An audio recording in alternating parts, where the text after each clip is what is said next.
And we're recording.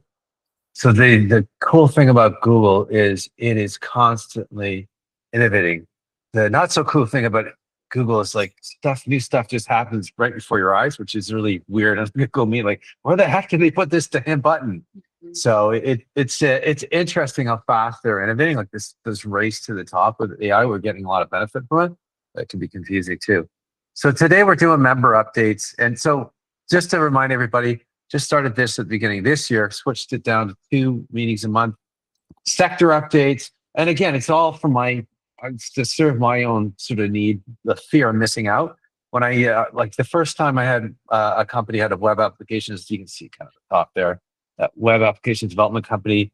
And it's working for myself, and always the big worry that I was always missing out on what teams at agencies were doing and learning and sharing with each other, And then I went to work for an agency, and I learned very quickly that I learned a hell of a lot faster on my own, because you didn't have somebody who was the expert in this and expert in that, and you just asked them all the time, right? So one of the things I wanted to cover for us working on our own individually is what the hell's going on in the world, like, even if it's specific to your world, just so we can all kind of grow from that. So that was the sector one. And the member one is like, we all want to, like, this is an opportunity to collaborate and to increase your wheelhouse in terms of what you can offer their clients. So what do other people do in the group that I might be able to pull that person in and enhance? And Eric and you and Rob are already doing that live, and doing a collaboration where you got a need to, actually, I'll let you finish that so I don't bastardize it. What you and Rob are contributing to the assessment that you guys are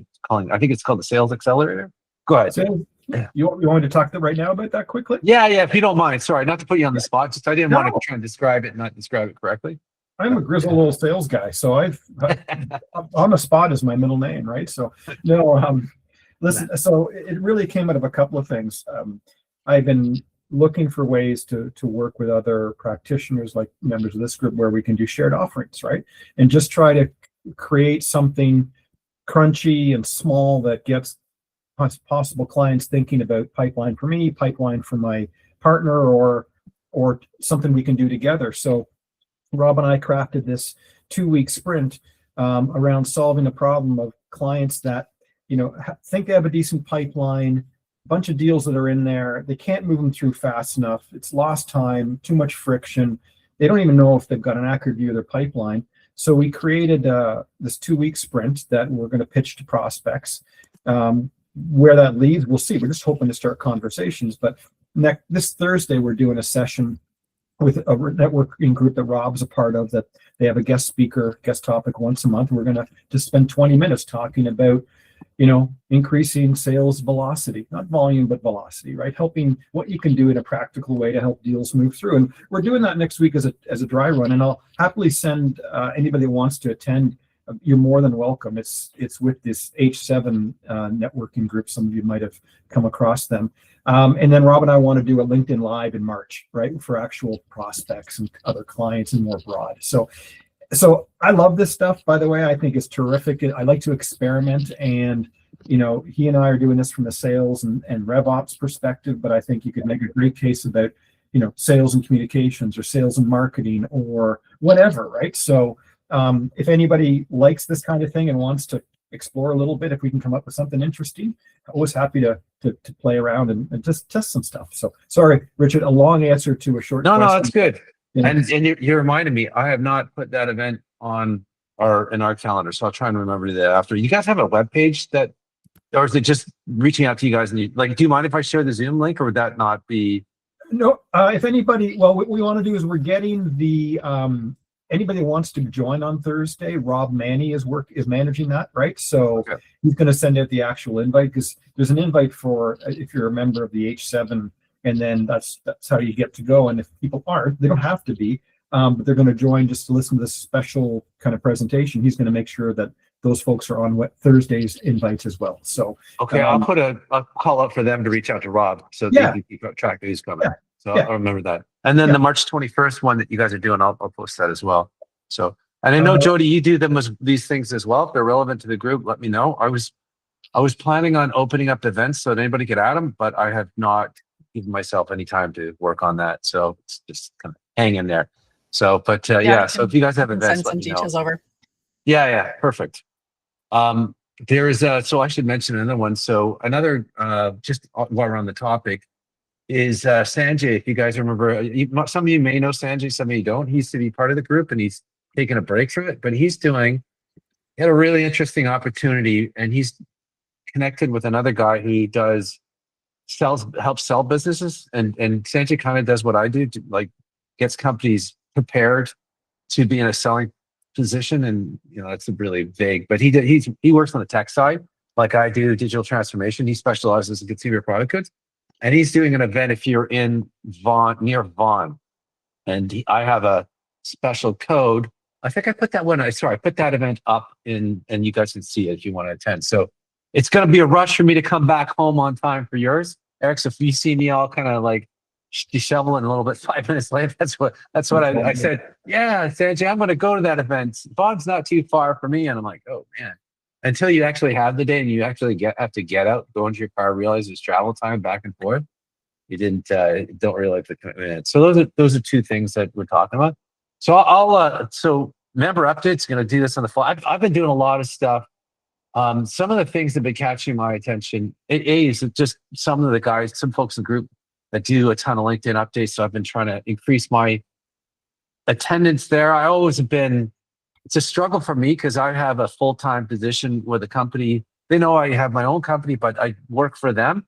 And occasionally I've promoted other people like smaller agencies, and hey, we're trying to hire too. Don't do that. So I have to be really careful when I post. So I was always kind of holding back on posting, but now I'm trying to do it a lot more. I do, like, this company specializes in digital transformation. That's what I try to own. So it's the same thing, but I work with a much smaller clientele. So I feel a little bit safer. So I've been trying to do that.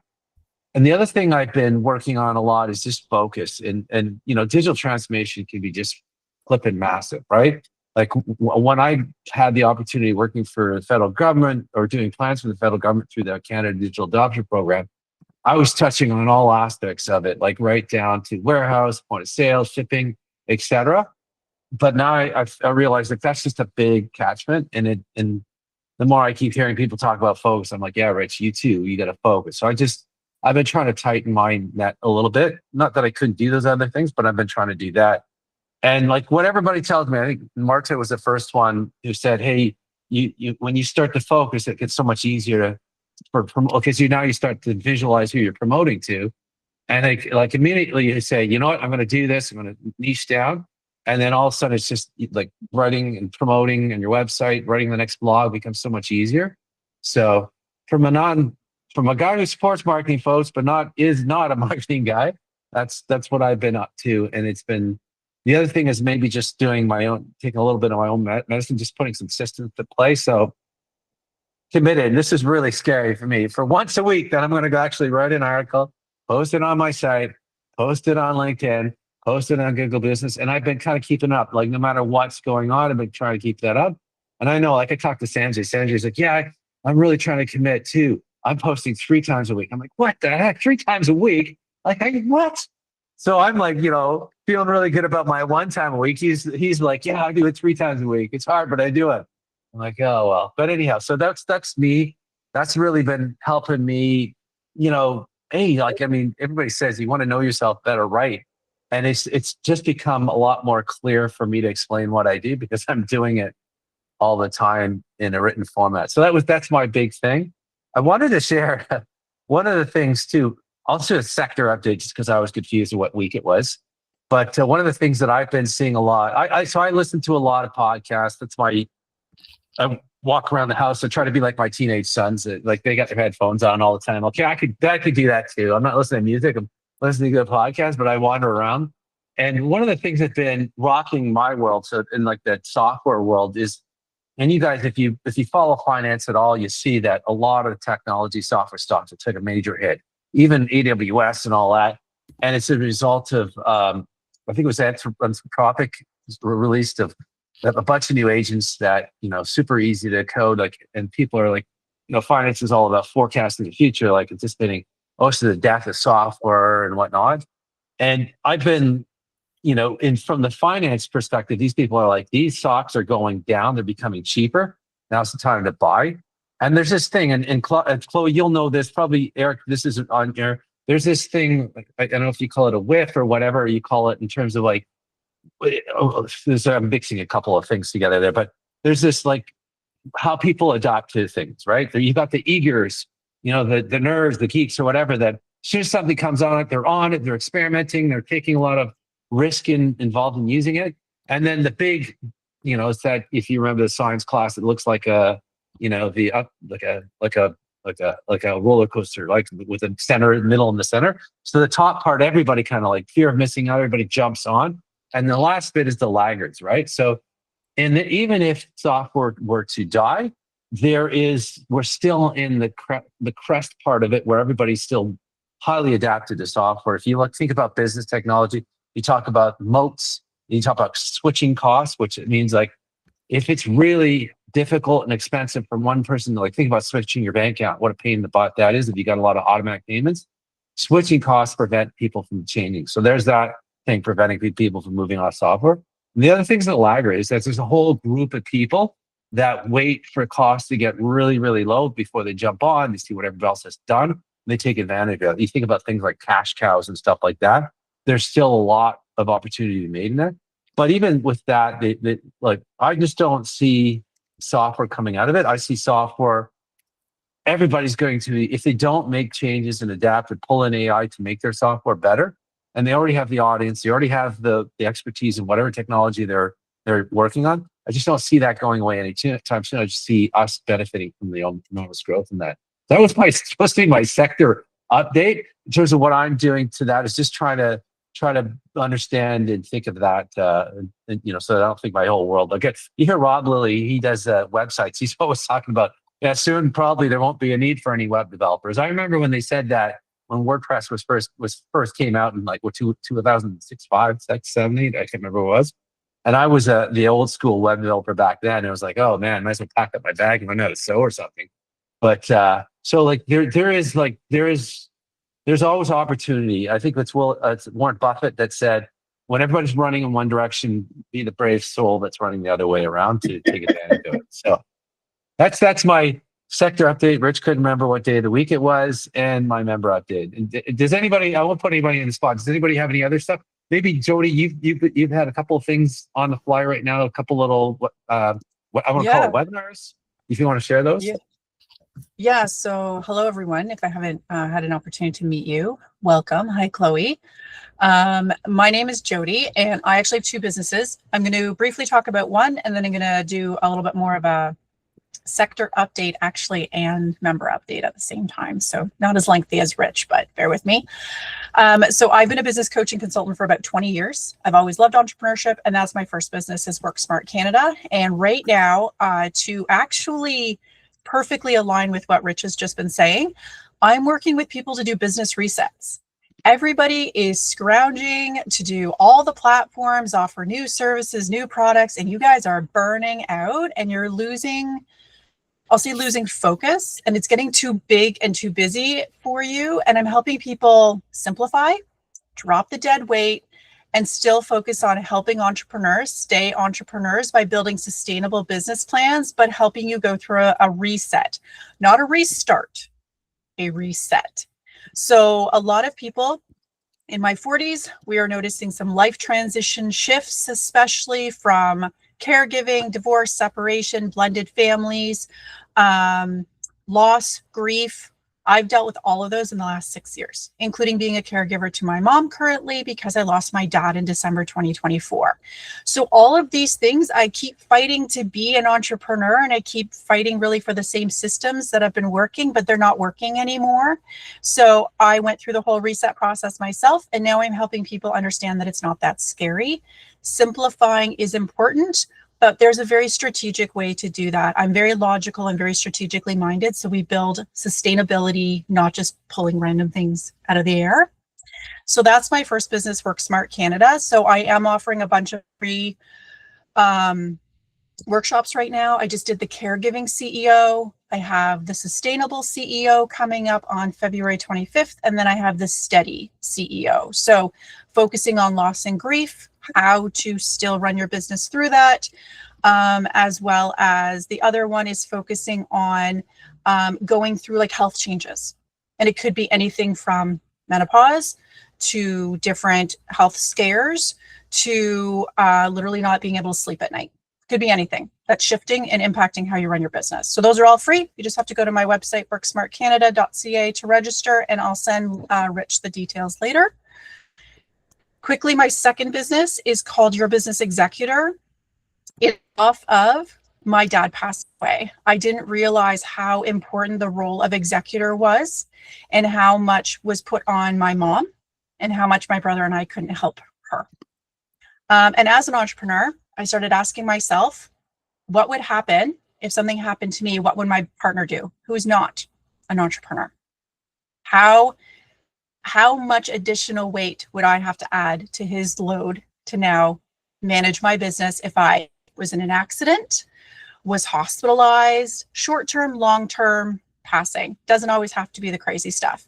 But the reality of it is that, so here's my sector update. Over 50% of entrepreneurs, actually over 50% of people don't have a will. 75% of those existing ones who are entrepreneurs who don't have their business in their wills, because you assume your lawyer or your accountant or your financial planner will just take care of stuff, but they won't do the operational stuff. They don't do the day-to-day stuff. That's actually going to fall on your spouse or your next of kin. So I'm running a 4-week business preparedness series. It's not all just about the end. It's about our future. It's about our present and making sure that our business is prepared today to run in any sort of absence. So I'll be starting a new 4-week series. I've run a couple of these series already. I have 2 different ones I'm launching in March. One is for basically service providers for the most part. And the second one is specifically for healthcare practitioners. I've had a lot of healthcare people because they need specific executors or administrators to help them. And you might assume that it's actually because they're regulated industries that they actually have somebody in place, but they actually don't. So it's helping you understand how to be prepared today, bringing all your assets, all your business documents together, getting yourself really organized today so that you or anybody else has access and can be prepared in the future. So, and I'll send Rich those details as well. So thank you for the platform. Perfect. And I did do my will after feeling incredibly guilty of hearing the steal from Jody. So, yeah. And I was one of the laggards. And then I found out that a lot of my friends haven't done it yet. So I was like, oh, I don't feel so bad anymore. But so glad I did. The statistics, you're part of it, Rich, to be honest with you. People don't like to think about this stuff. And I get it, you don't. But you have built something so wonderful. You're like, for example, you might be the main income earner in your business. But what happens if you even temporarily or short-term need to step away from your business?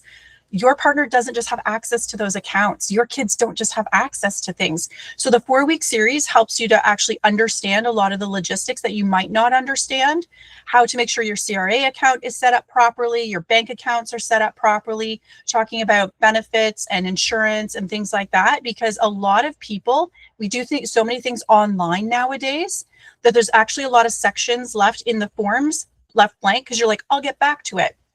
And you never get back to it. And so many things for entrepreneurs actually end up in probate because we don't have things set up properly.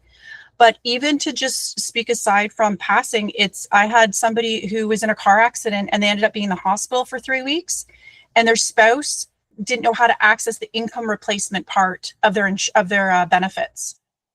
So it's not just about the big grand scheme. It's literally just about preparing for life and all the unexpected things that might happen to make sure that everything you work so hard to do to build your business stays intact and it just keeps running like a well-oiled machine, whether you are present, short-term or long-term. Yeah. Perfect.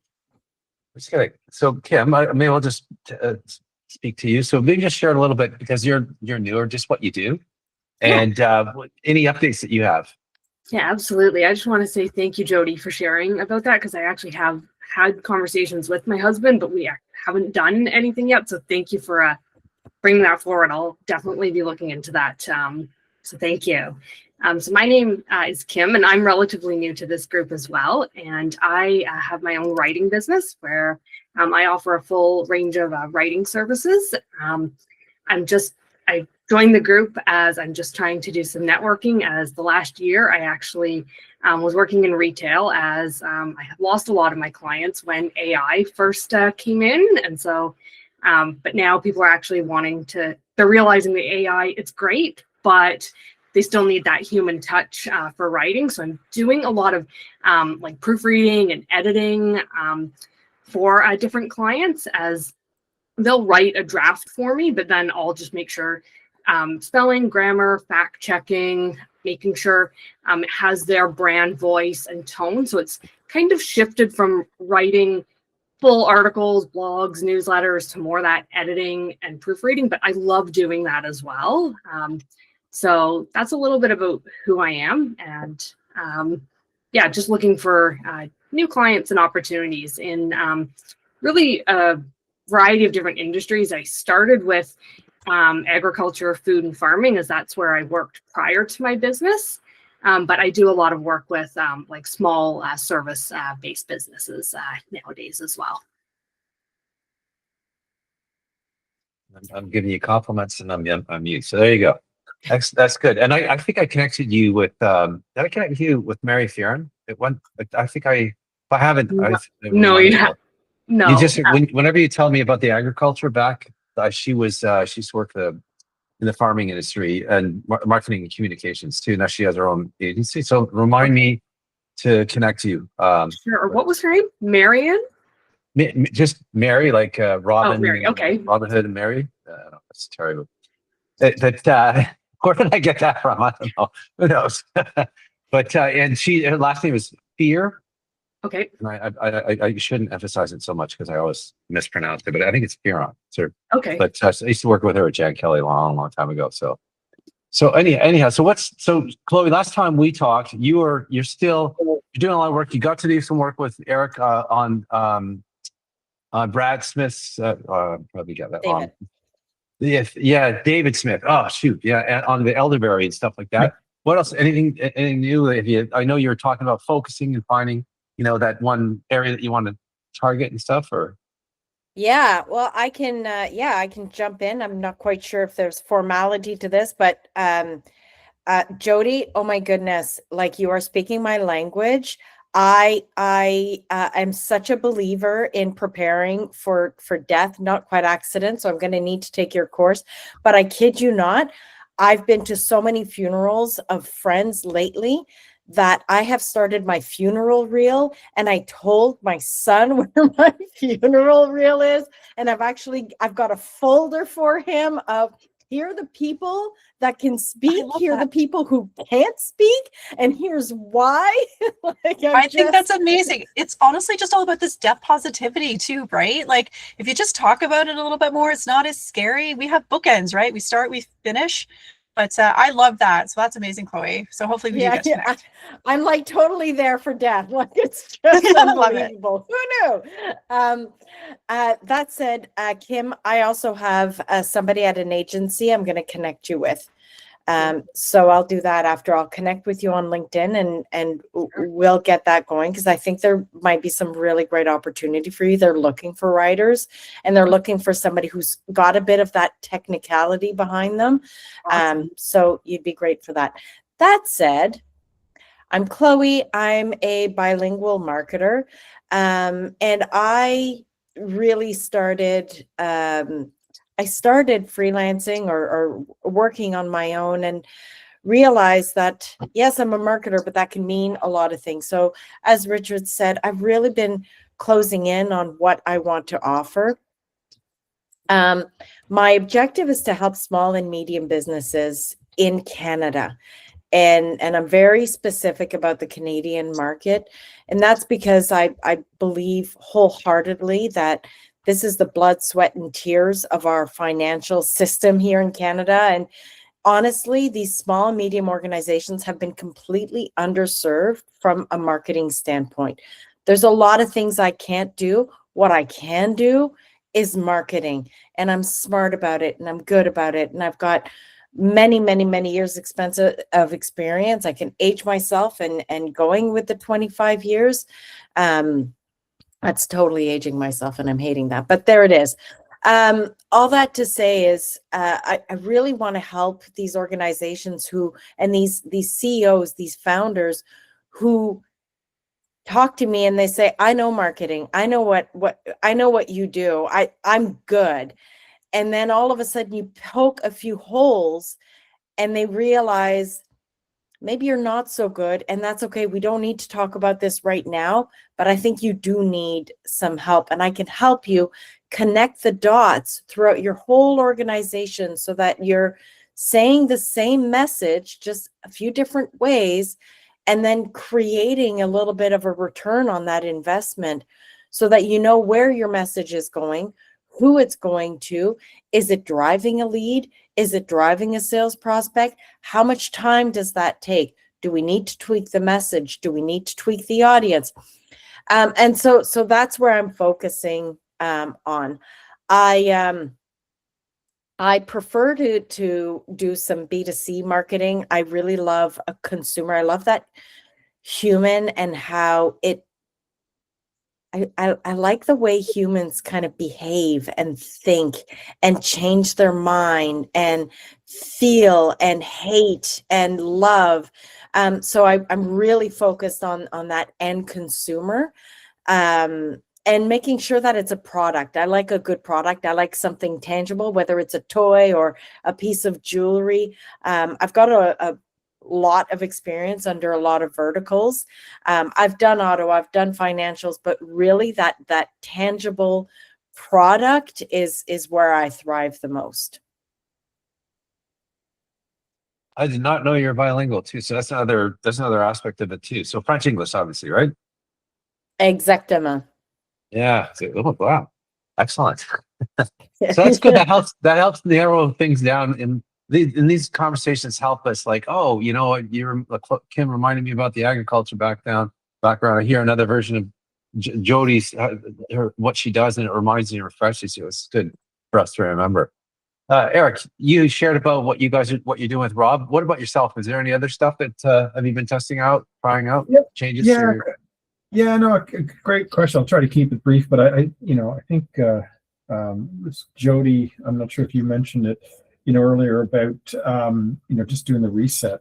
It's so resonated for me because what I'm finding, and listen, I'm a year into this. I'm still trying to unpack this because I feel like in some of the domains like finance or maybe marketing or technology or whatever, I think clients know what problem they're trying to solve, and they look to these practitioners like a digital marketing strategy or communications, for example.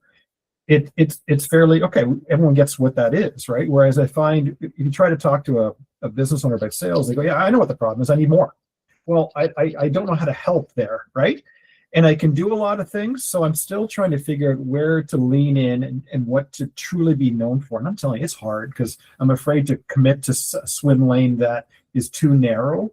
But recently I got certified for the DISC assessment tools because I'm a huge believer in the talent agenda when it comes to growth and sales and helping people build world-class sales teams by helping develop world-class salespeople. And I think those tools are amazing. But that's such a narrow, I'd have to keep got a hammer, where's the nails? Who needs that kind of testing? So I'm trying to figure out how to go not too narrow, but not too broad, right? Because I don't want people to think, I like Eric and he's a good sales guy. And if you need something, call him. That doesn't get me anywhere. But I need to say, okay, Eric is known for these 2 or 3 things. So it resonated, Jody, and because it's where my head's at. So what I'm doing is, a couple of things. I'm really leaning in and trying to figure out which networking groups I want to invest in this calendar year, because I want to give you an example. Chloe and I have hit it off, and we think a lot. I'd like to make sure I got time to repost Chloe's stuff to amplify her message. I can't do that for everybody. So I really like this group, Richard. So I'm in for this, but I'm trying to figure out what 1 or 2 others I really want to lean into. That's one thing. The other thing is figuring out some co-offerings. Like we touched on what I'm doing with Rob Manny. A guy named Neil Gray and I are trying on the marketing side to figure out if we can do a little bit of a kind of an assessment with clients about the sales marketing alignment, like where's the friction points. So it's all experimentation, but I'm doing that. So networking, being more disciplined about the handful of groups, trying some shared practices, and then just trying to get my own message as crisp as I can so that people know kind of what I'm good at, right? So Can I that's ask a really question? kind of, yeah. What are you good at? So I would say whenever I talk to someone, I say, you need me to help you scale and professionalize your sales function. So getting in there, understanding, I'm highly analytical. So getting in there, what's working, what's not, let's figure out an action plan. Let me roll up my sleeves, and then let me help you with the talent agenda. So you figure out you got the right people in the right chairs, and can you coach them long term so you can have that growth platform you need. So Okay. get in there, understand what's broken, fix it, and help them coach and develop their team for the future. That's really what I'd like to do best. So you analyze and audit basically existing service Yep. and leads and things like that. And then you figure out what's working and what's not. And then once you find kind of their sweet spot, then you're like, okay, these are the team members you need to better strengthen your sales. And then you also help with sales leadership, training and coaching to help them be better leaders of their sales teams to implement this sales strategy. Yes, Is that right? that's a good summary. Great listener. Okay. Did I miss anything? No, I'm not in what I said. There's all kinds of stuff in my head that I can do as Mhm. well. But no, that was a good synopsis of what I said. I think it's really important, my 2 cents. You have 3 very clear pillars there, from like coaching, like leadership coaching, to sales strategy and audits, to actually the implementation. So there's like 3 kind of key parts there that I think that the sales training, that hiring part, that leadership part, I think is going to get missed if you don't include that very clearly on your website or when you do your intros, because people are like, oh, you're just a sales guy, you're going to help me with my sales. And you're like, no, I'm going to help you actually almost full circle this, including your talent management and including helping you be a better leader to coach your sales team that you've just hired. So I think honestly, you can make a whole business just out of that coaching and like team Did I freeze management or did part you of it freeze? too. I don't know if I just froze. Sorry. Sorry. No, I think I froze. My internet's unstable. You did, Sorry. Yeah. So no, your message came through well. It was good. so that's my 2 think cents in our about 30-second intros. Yeah, no, and it really depends on the context of how you hear what you do. Eric and like hear everybody else's. I've worked for smaller companies. I've seen where it's often where the entrepreneur, the founder, is the sales team, and they'll tell you things like, "I can't find any decent salespeople. Nobody can sell." And the challenge is that, and this is what I think about when I think about you, Eric, is that they have never developed any kind of playbook or any kind of captured what works for them, and they have certain ownership of being founder, being understanding why they got into the business that they're going. They can sell those stories, and it's very authentic, right? But for somebody else to take on that story, I think there needs to be somebody that separates the founder who does all the selling from an actual playbook and from a team to give them a fighting chance. I used to have somebody that said it really well. I'm going to come in, I'm going to separate you from the sales process, and hire a team around me, and then I'm going to fire myself. I'm going to get rid of myself, and then like. But I see that. I think I remember I did Sandler sales training. I remember there was this opportunity, just basically. And this is the hardest part I always struggle with, just understanding what somebody's looking for and putting your eyes in the mind of somebody else, which I'm sure you've done 100 times for other people. But to do it yourself, for me, I find it incredibly challenging. So. Yeah, no, fair enough, and well said, and Jody, we're going to get some time together. Hopefully, I sent you a LinkedIn invite. You and I haven't spent it, but what you said was really interesting because my website does say those 3 things as you summarized, right? Which is go-to-market strategy, sales effectiveness, and then talent agenda. But I guess what I'm trying to say is, so it's there, but I'm still not finding that I'm getting enough of people go, okay, but the one within that, the 1 or 2 things, and how deep I go. So I'm still experimenting and trying to figure that out, right? So yeah, that's great. The other thing, just to mention, to go off of Rich's point, most entrepreneurs actually have never held leadership positions. They've never overseen teams. They've never been part of the hiring. So they don't have these onboarding processes because they are it. That this is maybe their first time ever being in a sales role, and they have to be the leader of it, plus the leader of their team, or the leader of their business, right? So depending, I think it's really going to come as you're figuring all of this out. It's going to come down to the market you go after, and I think that's what's going to nail. Like, it's going to start to connect some dots for you. But I think that sales are super important. So keep pushing that message because people suck at sales, people suck at marketing. Like, and it's not to be derogatory. It's just we wear too many hats. We can't be experts in everything. That's why we need to learn the importance of outsourcing. We need to hire Kim to do things. We need to hire Eric. We need to hire people, right? Yeah, for sure. Yeah. So no, thank you for both of that. And hopefully, Richard, that's kind of what we're up to. If I can just say one last thing, and if I've missed something that I should be saying about it, and let me know. But you touched on technology earlier, and I just want to share a quick personal story because my son is a 26-year-old software engineer in a fintech startup in New York. And I was on the phone with him the other day, and he basically said he's worried. I said, why? And not that he's going to lose his job, but his job is changing much faster than he wanted to. He loves to code, he loves to design, he loves to understand what the client wants.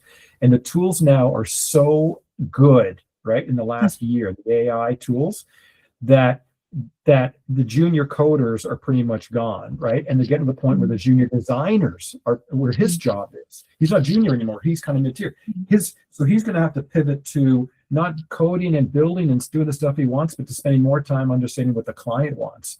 And he knew that his job would probably need to go that way, but it's happening much sooner than he wanted to, right? So he's kind of in a bit of, emotionally, it's kind of wearing on him. But I don't want my job to change, right? So it's amazing all that's happening in tech right now and how fast it's going, right? So.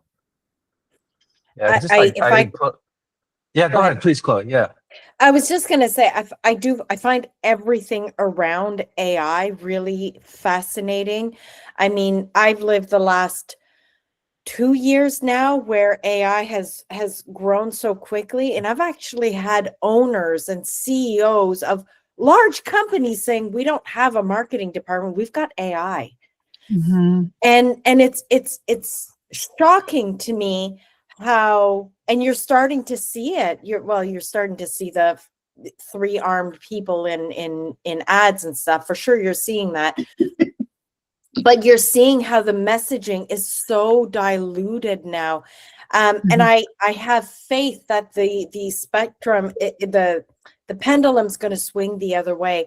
I recently read an article, Eric, I'm going to send it to you. You might have read it, actually. You're so versed in everything. It's a Fast Company article, and it talks about a guy who works in a software firm who all of a sudden is looking around.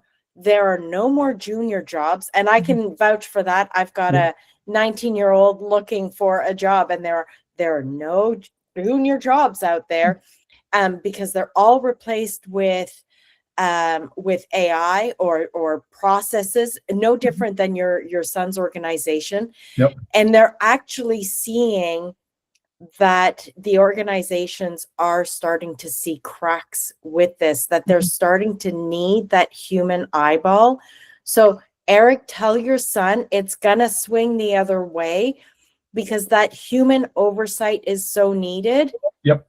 I think it's just going to take another 6 to 12 months for companies to start to grasp this. Everybody was just jumping on AI, and now they're starting to grasp, oh my God, I actually do need a human on this. Yeah, no, and do send me that article. Well said. It's well said. But I will send me that article. I'd love to pass it on to my son, because maybe it'll help him sleep a little better at night. Oh, I hope so. It's gross out there. It's for sure. It's gross out there, especially when you're a marketer and you hear somebody say, marketing, I don't need that. I've got AI. I'm like, so how are you growing your sales? I've got salespeople for that. What am I saying? There's an analogy. During the pandemic, everything went to e-commerce because you couldn't go to the stores anymore. And my wife follows a lot of the influencers. She's always into clothing and shopping and things like that. And one of the ladies that used to work for, I think it was Aritzia or something like that, she was like into, and it's like, oh, you don't need those anymore. You got e-commerce. Well, these influencers feel like when you go to a store and you try something on and you're by yourself and you want to know, what does it look like? Does it fit right? Whatever, right? These people disappeared during that e-commerce age. Well, they started acting as influencers, doing what they did in the stores.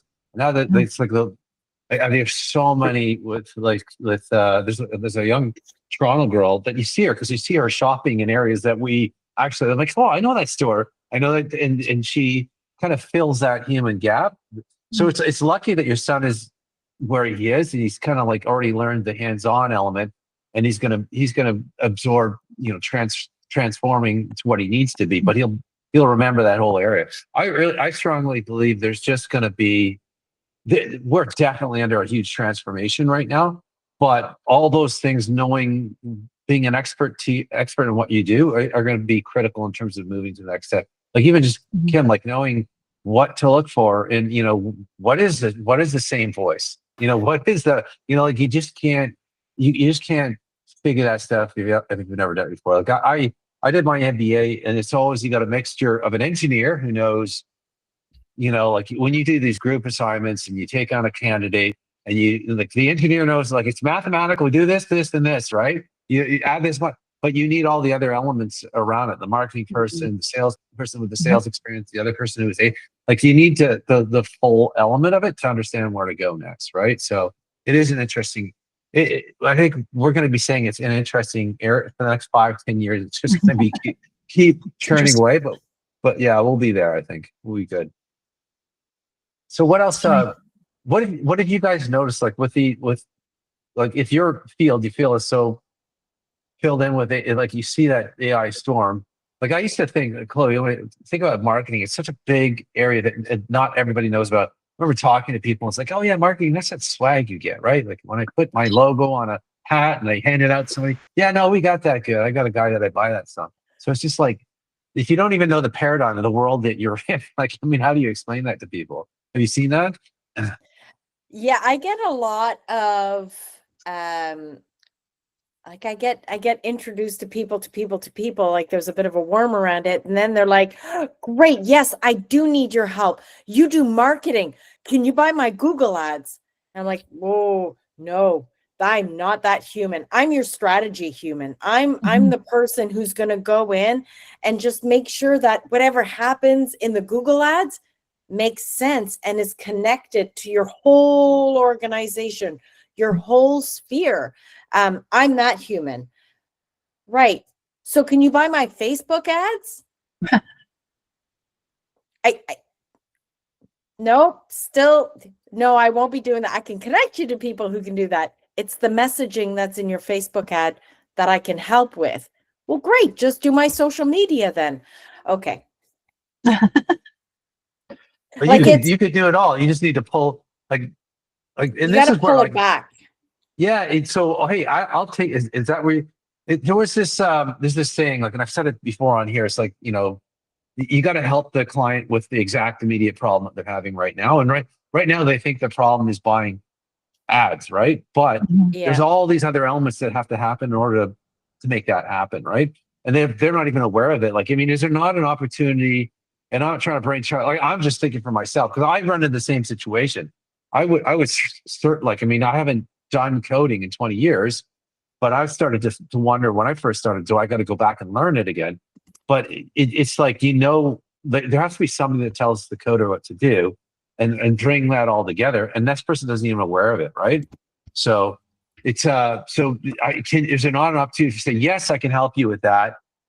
Tell me what you need and pull the team in to work for you and then solve that problem. But is that like an offside? What are you guys thinking? Is that an offside way of dealing with it?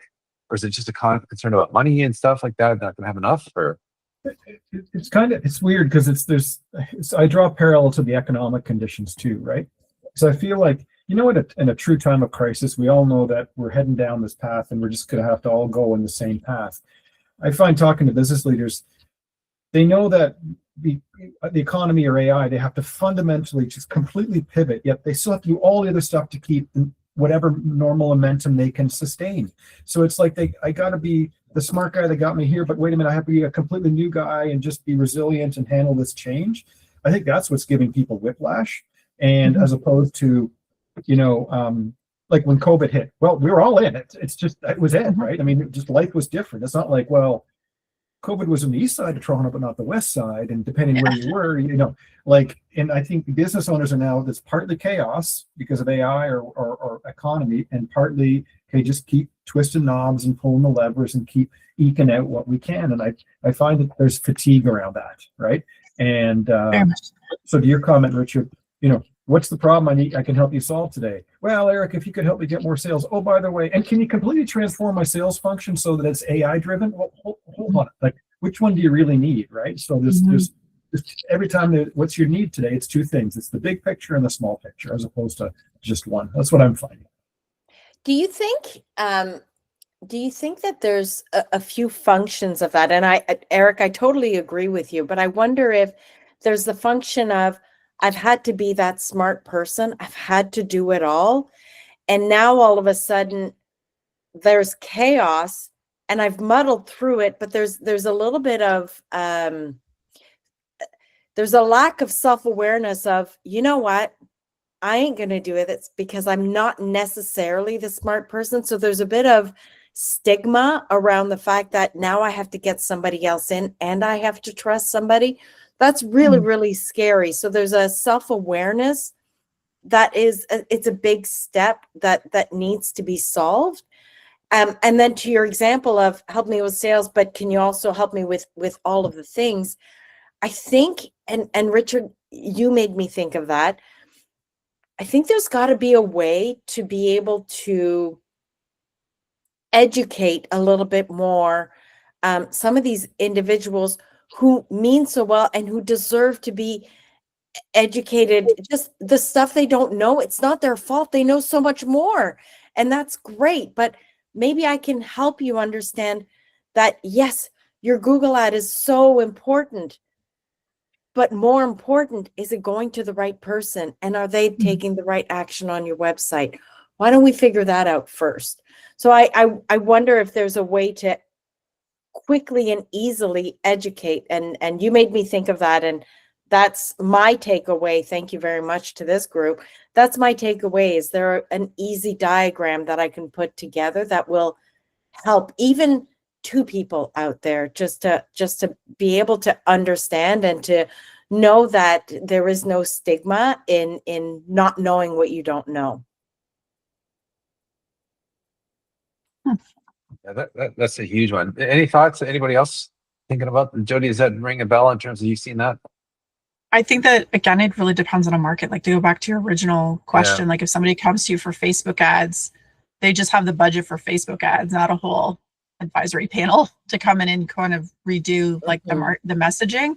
So if you're talking to the right person, yeah, if you have the team, but you know, to Chloe's point, she gets asked to do something that's not in her wheelhouse, where she's not an expert, tries to say yes to it, now has to build a team around it. It's like so much like more work. And sometimes it's just valuable to say no so that people really do clearly understand where you are an expert, right? Yeah. Like I can do accounting. Yeah, I can do accounting and bookkeeping, but like don't hire me. I will refer you. I have lovely people. But just because you can do something or you fiddle, and I think that's part of the economy right now too. People are feeling so stressed. So they feel like it's back to the good old startup days where you're like, I have to take all these small jobs for the money or the whatever. But what's the outcome here for you to make $1,000 for people to now be confused about what you do or why they should come back and pay you $5,000 or $10,000 or whatever your budgets are? I think that as the leader of your businesses, I think it's really important to obviously be aware of your financial situation, but like, do you want to say yes for the money, or do you want to say yes when it fits you to be known as the expert in your industry to get better referrals in the future? Does that make sense? Yeah. I guess too, being the conduit, like if you could point them to the right person to solve the problem, they might come back and ask you for the next problem too, right? I highly recommend. Yeah, build your network up amazingly so that you can always be the referral source. So you can always be like, you should meet Kim. I got her name from Chloe. Like if you can start inserting yourself in conversations and still being the person who gives them the answer, just not always being the answer, it will still come back to you 100%. I believe that. It's just the right person will come back to you. Yeah. And I guess the other part of it is just knowing who that target, like if you're talking to somebody that can only afford a Facebook ad, even if you do solve that, they're not ever going to move beyond you solving the Facebook ad, and the budget's not going to grow all of a sudden all night just because you solved one problem, right? So it's you're reaching the wrong market altogether, right? So then you're not talking to the right person to begin with, or so that I have 2 cents on that too. So there's always, every single person you talk to either is part of your ideal market or part of your referral network. They're one of those 2 people. So it's right away, you're going to know instinctually if they're going to be able to afford you, want to work with you, if you're a good fit. But don't walk away from that conversation because you have no idea who they know. So if somebody comes up to Chloe and says, hey, can you do my Facebook ads? She can be like, so this is part of her sales now. This is part of her marketing, being like, that's not my area of expertise, but you should meet, I'm going to pick on Kim for a second. You should meet Kim because Kim's an expert in it. But I just want to tuck in there that if you're struggling with your messaging, it doesn't matter your budget for your Facebook ads. And if you want to talk about how to make sure, here's my card. Always leave that breadcrumb trail. Always leave that extra little bit of information to get people thinking. When I'm networking, I always like to ask questions to get really people thinking. So everybody has their own strategy, but like every conversation can be valuable to you if you spend another 30 to 45 seconds in that conversation. Yeah, that makes sense. That makes sense. And if there's a lot of people that do a ton of networking, and it can be incredibly time consuming, and if you feel like you're talking to the wrong person, it just feels like, oh my gosh, how do you get out of this conversation? So but that's good. To your point, Rich, literally that. So I met with Sanjay, we did a one-to-one a while ago, and I'm like, oh, I have no idea how this is going to connect. And then legit, I started talking to him about my second business, and we started talking about like financial planning and wills and probate and all this stuff. And like, we had a 2-hour conversation, right? Oh, wow. But it's like, you had to poke the right. So you have to be part of the conversation. You have to be like, when you're networking, be curious. Don't just be expecting. Right? Not transactional. Yeah. Helpful. You will be surprised how the most random person will like, what do they say? The success of your business sometimes comes down to one successful conversation or one person in your network that you happen to click with. So if you turn that wrong person away because they like dogs and you like cats and you don't ask why, like you kind of miss out on a lot of opportunities, in my opinion, right? I also know that networking is super time consuming and very exhausting as well, depending on your personality. So we have to balance it all out. Yeah, 100% with you there. You guys have to share with me how that pursuit goes. I like the fact that you're testing out places and like pulling back, and because you need multiple arsenal. Okay, you're going to network and use LinkedIn, you're going to go call people, going to reach out to all the clients. You need a whole gamut of things. And I'm talking to myself, looking at myself right now, saying that as well. So not Rich, one thing. Listen to Rich. Yeah, come on, listen. He knows. Oh, half the times he makes mistakes. What are you talking about? I'm not listening to him. No, it's so good. Funny, but it's so good. Yeah, it's good. Well, I'm gonna. Is any last minute thoughts, or I can let you guys have another couple of minutes back out of your day? No, it's a beautiful day. It is going to get nasty tomorrow. I know everybody's in the same sort of vicinity here. Oh, I'm so not looking forward to another shoveling, but that's what we got coming up tomorrow. So maybe through that you'll have more time to do other things. So I wish you guys a good rest of the February. Next time I talk to you guys, it'll be March. We'll be that much closer to spring. So something to look forward to. All right, guys. Talk to you soon. Thank Bye you. now. Nice to see you. Bye, everyone. Bye.